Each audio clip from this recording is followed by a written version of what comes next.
Well, good morning, everyone, and thank you for being here. I want to thank especially our members of the press. We think this is a really important day. And just somewhat coincidentally, but maybe not ironically, today is the 100th day celebration of President Trump and our administration.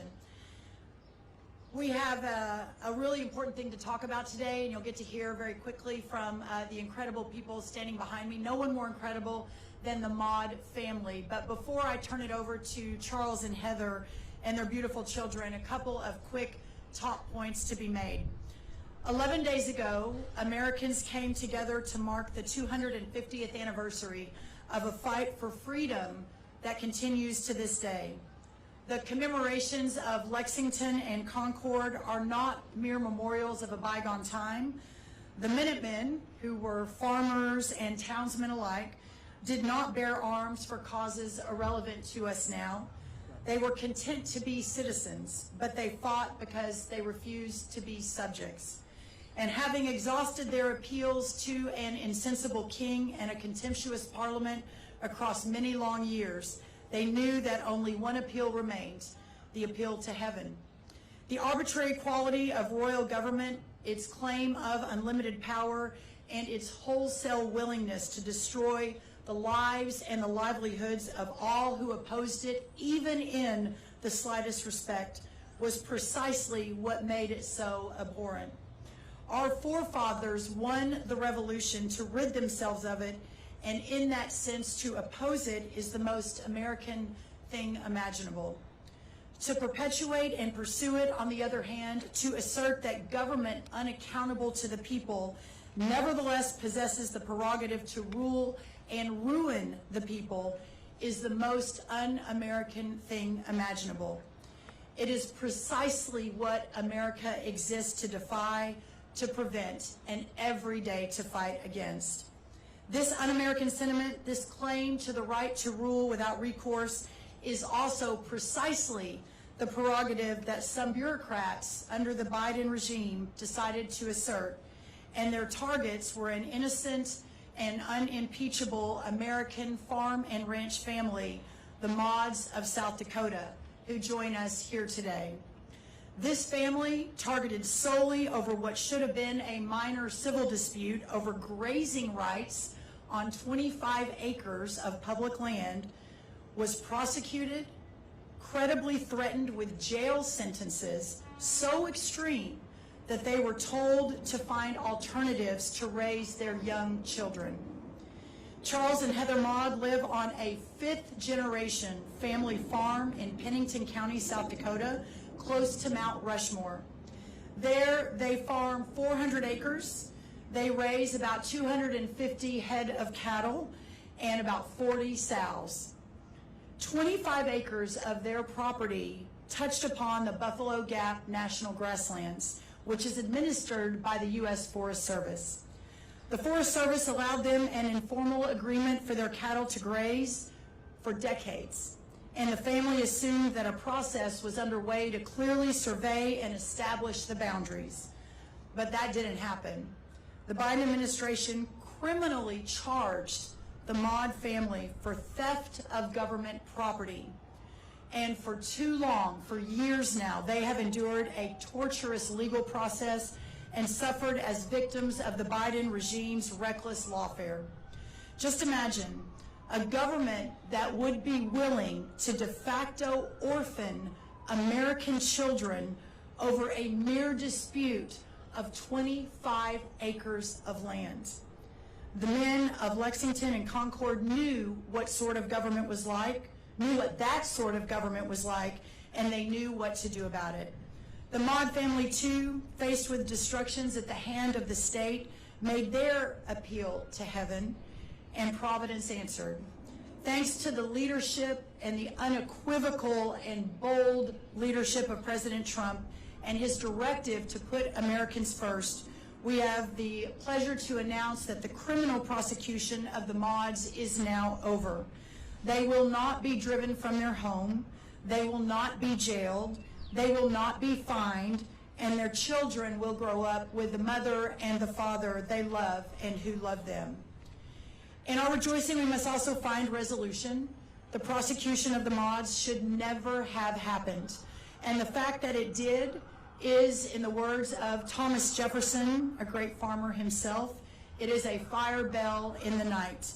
We must awaken to what it means that this appeal and recourse were even necessary at all. We must understand what it signifies that an American family has suffered what the Maudes have suffered. It means there is a spirit of rule within our federal bureaucracy. It is an arrogance that forgets that the law is there to serve the people and not the people to serve the law. It is a vicious sentiment that sees Americans as subjects, not as citizens. It is, in short, the timeless enemy of Americans and free men everywhere in any time. Today, we are gathered to celebrate the passage of the Maude family from the straits to which they never should have been subjected to or could have ever even imagined. For them, we wish them well. They deserve their reprieve and they deserve this peace. I want to thank the Maude's attorneys, especially my friend Brett Tolman, who has represented the family pro bono and has committed to do so for any farmer or rancher in need moving forward. But hopefully, he won't need to do that because working across the Trump administration, we will ensure that all similar Biden-era prosecutions against law-abiding Americans are immediately addressed. We are ending regulation by prosecution in America and investigating how and why this wrongful prosecution of an American ranching family ever occurred in the first place. We are excited to announce this morning that USDA, right now at this moment, is launching a portal at USDA.gov for all American farmers, ranchers, and producers who are subject to the similar egregious lawfare from the Biden administration. We will work with our counterparts, including my great colleague, Secretary Kristi Noem, and others across the Trump government to address any other government overreach in situations like this. We must ensure that our farmers and our ranchers have not and will not be targeted for living the American way of life. I also want to thank the incredible patriots behind me, many of whom you'll be hearing from quickly in just a second. Homeland Security Kristi Noem, of course, the former governor of South Dakota. Governor Roden from South Dakota in with us today. Senator Mike Rounds, Representative Dusty Johnson, and Representative Harriet Hageman, each of whom has spent a huge amount of time and passion and effort to help this family, and for that I thank them. Right now I want to introduce the family, Charles and Heather Maude. I also want to introduce, as I mentioned, their pro bono, their attorney, Brett Tolman. Charles is a fifth-generation rancher and farmer from South Dakota, fifth generation. When he was 17, he bought the land from his grandfather when he was 17. He is a graduate, a proud graduate, Kristi, of South Dakota State University. As I mentioned, a cattle, sow, and row crop farmer, and truly one of the greatest Americans that you will ever meet, alongside his incredible wife, Heather, and their two children, 9-year-old and 11-year-old, Kennedy and Lyle. Thank you all. Please help me welcome the incredible Maude family.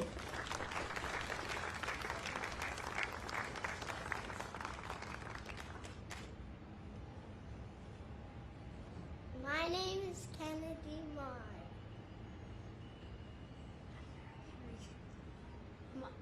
My name is Lyle Maude.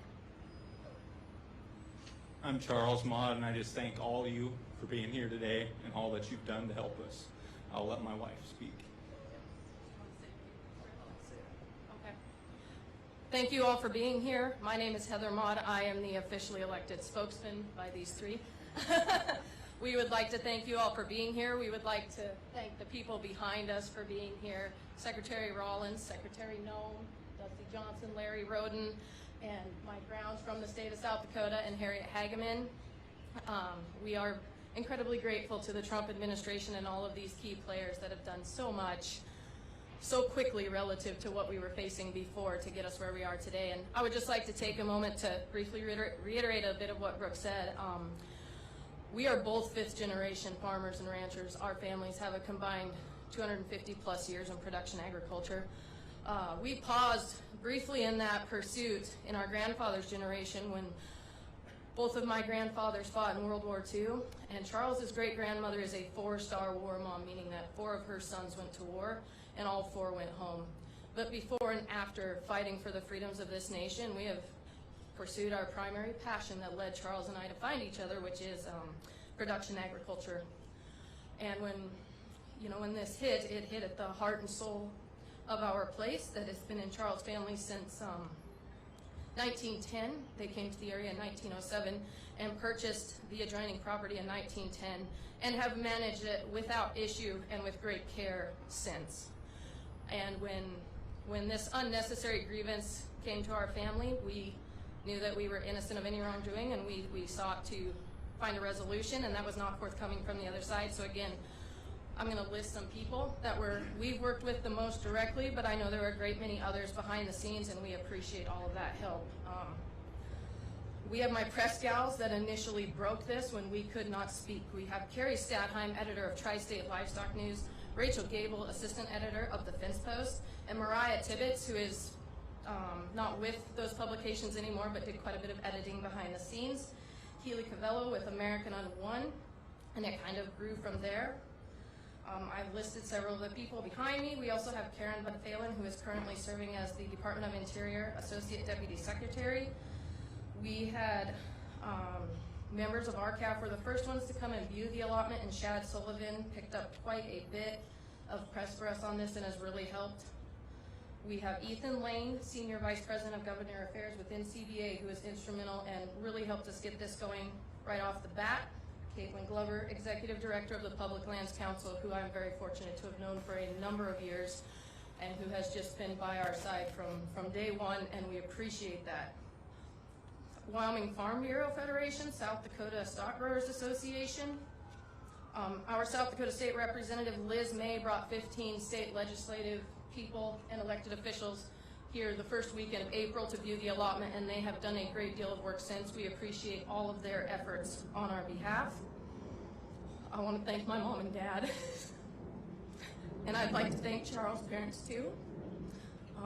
Our neighbors who stood up for us at the threat of retribution to their own operations that they still face until we get this completely resolved, and we are so thankful for the efforts that are being rolled out today to help make progress in the right direction. And everyone else who wrote, who contributed financially, and who prayed for us. May God bless you, and God bless America, and God bless American agriculture. Thank you.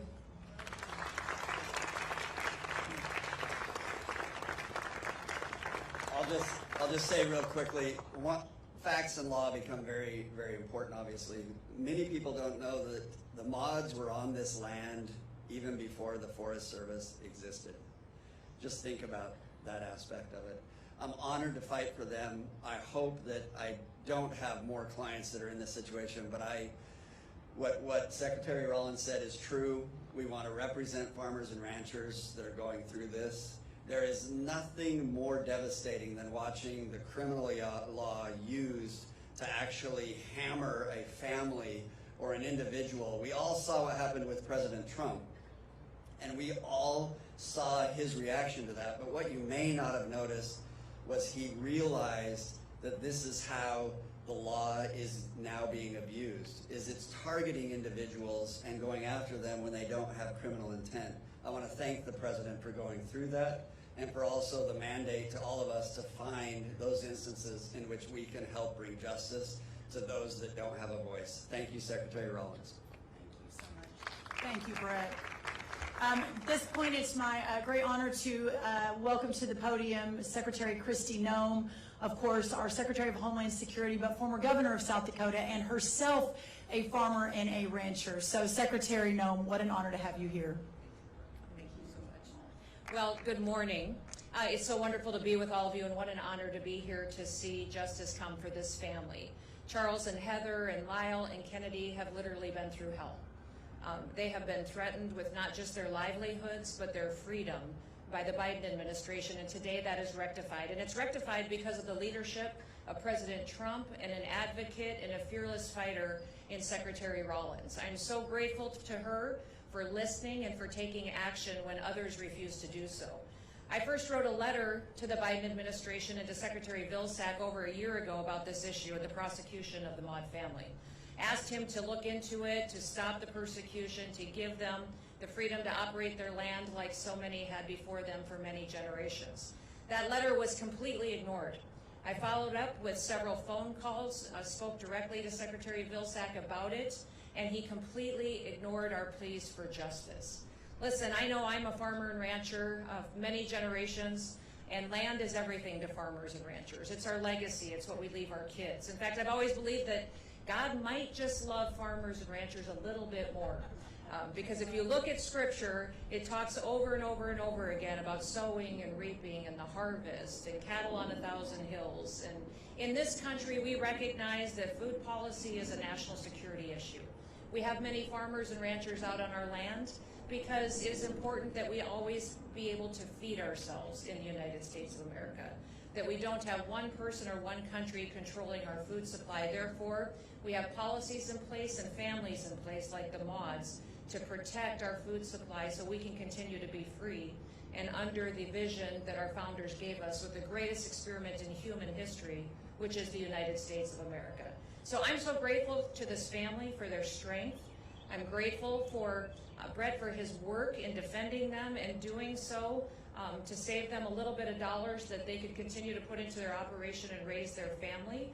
I'm so disgusted by the Biden administration that they would do this and persecute a family and threaten to take their children away from them just because they wanted to be political and they wanted to do a land grab of land that never belonged to them to begin with.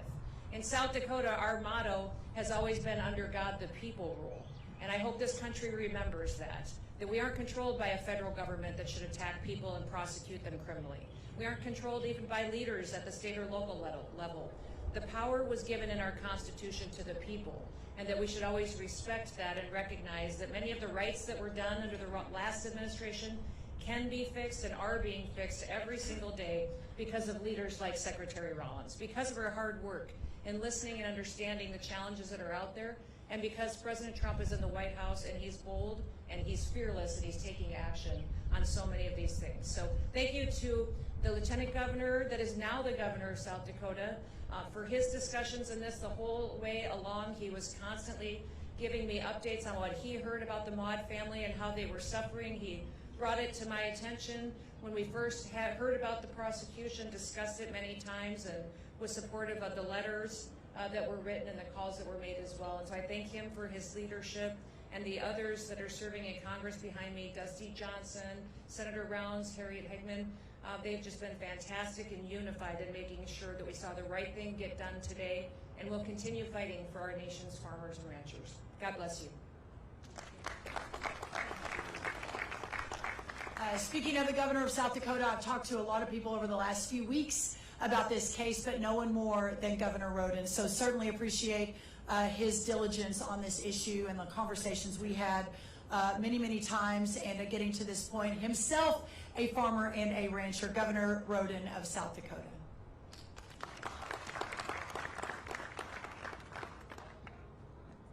Well, good morning. It's an honor to be alongside Secretary Rollins and the Maude family. The Maude family has been put through hell by the overreaching federal government. And today we restore sanity, we restore fairness and justice. And we send a clear message to the American people that this administration stands with you. The federal government threatened the Maudes with up to a $250,000 fine and 10 years in prison, all for working the land to put food on the table for the American people. Here in Washington, we're about 1,500 miles away from their home ranch. And that it doesn't strike too close to home for a lot of people, but it strikes close to home for me. My ranch is about 70 miles from their ranch on land that my family has ranched for generations. And their ranch has been in their hands for a number of generations. I have spent my entire career in public service fighting for property rights, for freedom from government intrusion, and for a government that follows common sense. 7 years ago, a lifelong farmer and rancher became governor, and she picked me as her lieutenant governor. Of course, that was Kristi Noem. As far as we know, we're the first governor, lieutenant governor that were farmer ranchers possibly in the history of the nation. And we went immediately to work for the farmers and ranchers of South Dakota. So when the mod situation came up over a year ago, we went to work. We did our work quietly so we could be effective. Governor Noem asked Secretary Vilsack to back off, and we never publicized that. It wasn't about picking a fight with the Biden administration, and it wasn't about chasing headlines. It was about delivering real results for Charles and Heather Maude. Unfortunately, Secretary Vilsack, President Biden ignored our pleas. But that all changed in November. President Trump was elected by the American people, and he chose my friend Kristi Noem to be his Secretary of Homeland Security. And he chose Brooke Rollins to be the Secretary of Agriculture. And I rose to the office of Governor of South Dakota. It was less than a month after that, I visited D.C. and met with Trump administration officials. And I met Secretary Rollins, and I was immediately impressed. And I think we hit it off. We started talking about the mod situation. We talked about the Biden administration's unjust and unfair prosecution. After that, we had several conversations and about what could be done, and we kept it quiet, just like Governor Noem and I did a year ago, and then Secretary Rollins went to work. Both last year and this year, the mods had a governor of South Dakota who was advocating for them. Both Governor Noem and myself were chasing results, not headlines. But there was a key difference. Now we have a Secretary of Agriculture and a President who recognizes the proper role of government. So the mods get to leave today free. So thank you again, Secretary Rollins, for your common sense decision making and for taking steps to make sure this sort of thing can't happen again. In fact, thank you to Secretary Noem for trusting me as your running mate and for advancing this issue last year. And I want to say especially thank you to the Maude family. We know what you've been put through, but we want to thank you for the tough work that only a fellow rancher can truly understand. And thank you for being strong and steadfast and resilient like the West River ranch land that you and your family have ranched for generations. Thank you. God bless you. Thank you all. Thank you, Governor. Senator Mike Rounds, former governor of South Dakota himself. The governors are the guardians at the gate, I often say. Also former state senator, one of his highest priorities is protecting our farmers and ranchers, and there's no greater advocate here in Washington than the senator. So thank you, Senator Rounds, for being here. Thank you. Look, I want to be very brief today. This isn't about us. This is about a family from South Dakota who was unfairly and unjustly persecuted by the federal government. We could see it plain as day over a year ago. And this isn't the first case that we've seen like this. It's happened before to people we know, people we're friends and neighbors with, people that we care about. This needs to stop. I sincerely thank President Trump, Secretary Rollins, Attorney General Bondi for righting this wrong. You're delivering for the people of South Dakota, and we thank you for that. Now I look forward to rooting out every single bad actor in these federal agencies who use their position to go after private citizens. We need to follow up on this case, hold any and all bad actors to account, and make sure that it never happens again. If you're a bad actor, you don't belong in a position of power. If process and procedures need to change, we can help with that. Sign me up. Again, our goal should be for this to never, ever happen again, which is why I've introduced legislation that creates a formal mediation process for land boundary disputes between landowners and the Forest Service. You know, this should be common sense. but in a broken Washington, D.C., it'll probably take an act of Congress. And finally, I do want to thank one more person. That's Jim Selcher on my staff. He's a West River cowboy, and he works tirelessly on this case. He never let us forget about it. He was there from the beginning. He's a friend to these folks. He's a neighbor to these folks. He goes to church with these folks. He lit up my phone, my texts, and my email at all hours of the day. And I'm really, really thankful to have such a good team to help us take care of people. So I want to say thanks again to Jim, and I want to thanks to the Maude family for persevering through this. This should never, ever happen again in America. Thank you.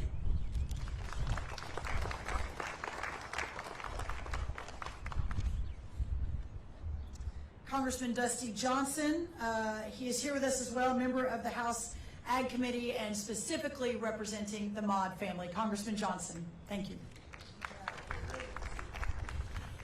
Ladies and gentlemen, there are indeed bad men and bad women in this world, those who conduct acts of evil in the darkness. I think we would all want a federal government that would prioritize the prosecution of those villains. What kind of an administration, what kind of a government instead prosecutes Charles and Heather Maude? They have been remarkable. After I talked to Charles at Dakota Fest, I walked away and said to his staffer, it is amazing how calm he is in the eye of the hurricane, how resolute he is. The Maudes have had an intestinal fortitude. They knew, maybe because of their faith, that if they continued to work on this, that better days were ahead. Success has many fathers and mothers, and indeed a lot of very great people have been gathered. But I also, I've got to say something about Harriet. For a year, almost not a month has gone by where Harriet and I haven't been talking about this, because she has a passion. This has been her career work, making sure that the federal government does not overstep its bounds. And to Chairman Westerman and Chairman Jordan, who also joined with us in lending their voices, their phone calls, their pens to this effort. I want to thank Secretary Rollins. I want to thank Secretary Noem. I want to thank President Donald Trump. Elections have consequences. And so today is a good day. And I just, from the bottom of my heart, want to apologize to Charles and Heather and their family, and I want to thank them for their persistence.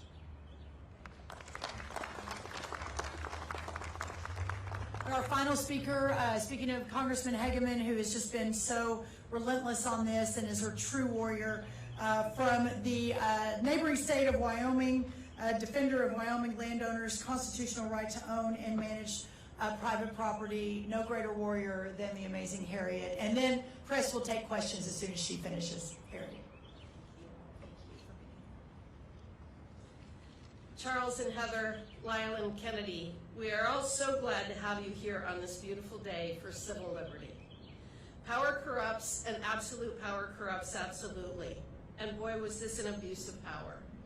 This case was a clear example of the dangers of unelected bureaucrats with far too much power, weaponizing the full force of the federal government against a small family operation that has been in place for generations. The last 4 years brought the misuse of federal law enforcement powers against the American people. The Maudes experienced this, having an armed rogue agent show up on their doorstep, never having been given any kind of indication that there was cause for concern. The agent had complete disregard for the decades-long relationship between the Maude family and the agency, and used his role in an unconstitutional effort to make felons out of farmers. But gone are the days of a government working against the people. Under the leadership of President Donald J. Trump and those individuals he surrounded himself with, like Secretary Rollins and Attorney General Bondi, we now, once again, have a government of, by, and for the people. Within his first 100 days in office, the President has addressed and resolved multiple measures taken by the last administration to prosecute hardworking Americans. President Trump knows firsthand the catastrophic implications of lawfare imposed by an overreaching government, and actions like this show that business as usual is no more. Charles and Heather, I want to commend you. You are an example of what real America is all about. When everything was being thrown at you, you stayed the course and kept the faith. You continued to tend to your fields, care for your livestock, and raise your children, even though the future was completely unknown and seemingly bleak. Your integrity and tenacity are an example for all of us, and I hold you in the highest regard. Secretary Rollins, you have been wonderful to work with, and your vision for a farmer-first approach is one we can all get behind. I look forward to working with you to continue to ensure private property rights, address the needs of rural states like mine, and continue to work with you to make rural America thrive. Thank you again for having me here today, and God bless you all. Okay, we're happy to answer any questions. Thank you all. Yes, sir. I'm curious if you've heard from Secretary Burgum at all about other cases like this, about the apparatus within the federal government that inflicted this pain on the family, and what you plan to do about it. Yes, Scott Hannon, Flake Family Media, North and South Dakota. Thank you. Oh, great to see you again. Yes, sir. I think that this is one of the main reasons. First of all, I wanted to do this event today, and we're headed over, Secretary Noem and I, to a cabinet meeting in about an hour. If the president gives us the opportunity, which usually he does, then I plan to talk about this case during the cabinet meeting as well. I think that they are one of, unfortunately, many that is facing and that are facing these sort of reckless consequences from their own government. And I believe what President Trump, with Secretary Noem, our entire cabinet, what we represent is a new day in Washington and returning the power to the people as our founders envisioned. And what happened to the Maude family goes directly to the heart and the soul of what and who we represent and what we're doing in America. So yes, those conversations are ongoing with our friends across the cabinet. Of course, I'm very focused on farmers and ranchers, but this is for all Americans that have been treated unfairly by their government. The waters of the United States, Lee Zeldin is looking at that right now, our friend over at EPA. We're hopefully going to be working very closely together. As I mentioned, at USDA.gov, we've opened up a portal to begin to take these stories and begin to take action. Secretary Noem, I'd love any thoughts you might have on that as well. Yes, I think that's what's so important about what President Trump and Secretary Rollins are doing right now, and especially by telling the story of the Maude family and their testimony. What it does is it raises awareness for every farmer and rancher out there that has been persecuted. They're not the only ones, that there is help available, that they have a president that understands and respects the rule of law and the Constitution, and that they even have lawyers who will work for them pro bono to make sure that they can get relief for it. That if you reach out to leaders in Washington, D.C. now, that you will get answers, people will pick up the phone, and that they will respond to you. What was shocking to me under the Biden administration is how they just ignored the American people. If they weren't ignoring them, they were trying to lock them up and put them in jail and throw the key away. I have letters in my Department of Homeland Security from senators, from congressmen, from people that didn't get responded to for 4 years. Not even a response of a form letter was sent back to them answering their questions or bringing any transparency to government. So I hope that the Maudes will be proud of the fact that while they were persecuted, that at least it's a game changer for somebody else in this country, that we have rectified what has been wrong in this country for so many years, and that we have new leadership that understands what is important. You know, many times people have talked about challenges and hardships, and I would say they're difficult to get through, but they make you stronger, and they make you more aware, and they educate you. I hope this family will be able to be stronger each and every day because of what they went through, and continue to use it to tell their story so it never happens to another ranching family again. Well said. Next question. Hi, Tony Kennett, Daily Signal. A quick question on, I know you guys talked about the portal for ongoing situations where the Biden administration prosecuted American landowners. Do you guys see a process in the future, either through an audit or some type of an investigation into prior cases handled by the federal government? Many individuals may think that their case is already lost, they're not ready to submit something through the portal. Anything to review past cases of government bureaucracy overreach? In the first Trump administration, we took a good look at that, and I am quite sure that every minute of every day that Kristi and I and our colleagues in the cabinet, and we're serving President Trump and Vice President Vance and the American people, that we will never let up on doing what is right. And I believe that's also a backward-looking view as well. So yes. The senator mentioned that he was looking at legislation, but is there something that the Forest Service can do already before you even have to have legislation to try to handle disputes like this? And if I could also have a follow-up for Secretary Noem, how do you feel about your protection from the Secret Service, given what happened with the incident at the restaurant recently in Washington? I'm Evan Perez for CNN. Look, here's the deal. If this was in South Dakota, common sense would just say you sit down and figure out whether or not the fence line is right. This is not complicated. So you work your way through it. Neighbors would do this on a regular basis. If you thought you were in the wrong spot, or you had a survey that had been done 100 years ago and you needed to update it, or perhaps a creek had changed direction, or anything along that line at all, common sense would say you come on in, you sit down, you work your way through it. I meant that when I said this should not take an act of Congress. I don't think during this administration, with the approach that President Trump has taken, I don't think you're going to find him out going after farmers and ranchers because of a boundary dispute. I think what you will find during this administration is one where they sit down and they work their way through it. Whether it's because of an issue surrounding a waterway, or because of a meandering creek, or anything along that line at all. But this is the time in which you fix it so that when future generations have to deal with this kind of thing with a different attitude in an administration, that they know that there is a process in place that protects their rights. There's a process in place so you don't have the threat of a criminal prosecution over a land boundary dispute. It shouldn't take an act of Congress, but in this case, in Washington, D.C., it probably will. And let me just address very quickly the Forest Service. We are under a significant reform analysis and reorganization, and so news will be coming out on that soon. But let me just say quickly, and then I'll turn it over to Secretary Noem, that the leadership of the Forest Service, in fact, many of the careers, all of the careers that I've met with, are firefighters, our wildfire firefighters on the front line. We have tens of thousands of Forest Service employees here at USDA. And to a person, the ones that I have met have been hardworking and patriotic, and I'm so proud of that team that works to keep our countries and our forests safe. But as we have learned here in Washington, certainly under Trump 1, again under Trump 2, is that there are a lot of rogue bureaucrats, and the administrative state is ruling way too much of America right now, and that is what President Trump has tasked us to fix, and that is what we will fix.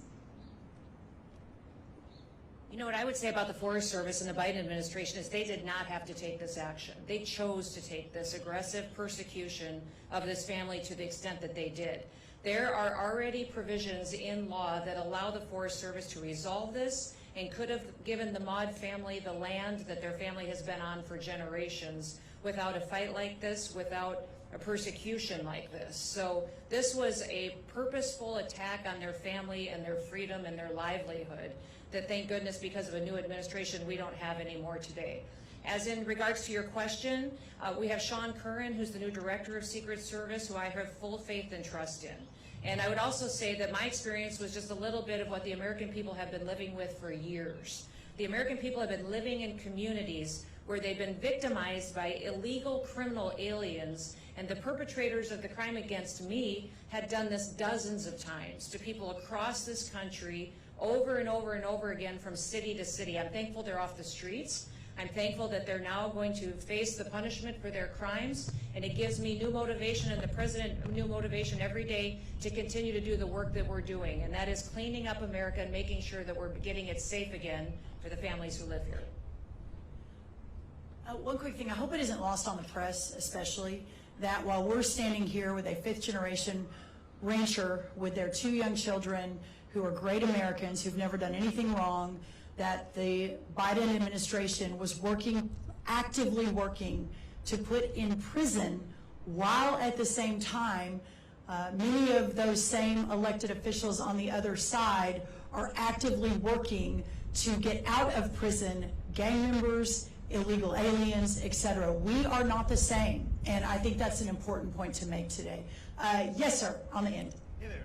Luke Ball with ABC News. For Secretary Noem, you're the former governor, you're a rancher. I guess, what does this mean to you that the charges against this family were dropped? And then if I can, the Pakistani government says they arrested an ISIS suspect linked to the New Orleans Day terrorist attack. Can you talk to us a little bit about what the foreign nexus to the suspect is and if they'll come to the U.S. to face charges? Well, I don't want to speak specifics on that investigation that's still ongoing, but yes, this is someone who's tied to those New Year days attack that happened in New Orleans, and we're grateful that this investigative work continues to go on every single day to bring these terrorists to justice. You know, President Trump, since he's been in office, we have removed over 240 known terrorists, people that are on the terrorist watch list that we have picked up and removed from this country already because of his leadership and his focus on law and order. So I'm just so grateful for him that he recognizes the danger that we're in this country, and know that there are many more out there that we still have to make sure that we're removing to keep our country safe.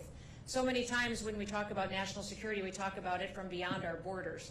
We have people in this country living here who hate us, who want to destroy us, that President Trump is determined to remove, and that's one of the examples of the success that our investigators and our law enforcement have been able to have. What I would say about the Maude family and their ability to stand here today and know these criminal charges have been dropped, I'm extremely grateful and overwhelmed by the blessings of that, but I am still heartbroken at what they had to go through. I cannot imagine what their nights were like, tucking their kids into bed, wondering if they were going to get to wake them up the next morning, because they didn't know when the next Forest Service or law enforcement official would show up in tactical gear at their door and just take them away. They threatened to take them away from their children because of this dispute that this family did nothing wrong and fully cooperated on. So I just think about those nights they went through, the financial hardships that they went through trying to figure out what their future was. I'm grateful we're here where we are today, but let it be a lesson to all of us that we should put ourselves in their shoes for 5 minutes and think about what they went through and ensure and promise to ourselves that it never happens again. Well said. Yes, sir, in the blue. And this will be last question. This is all. Hello? Yeah.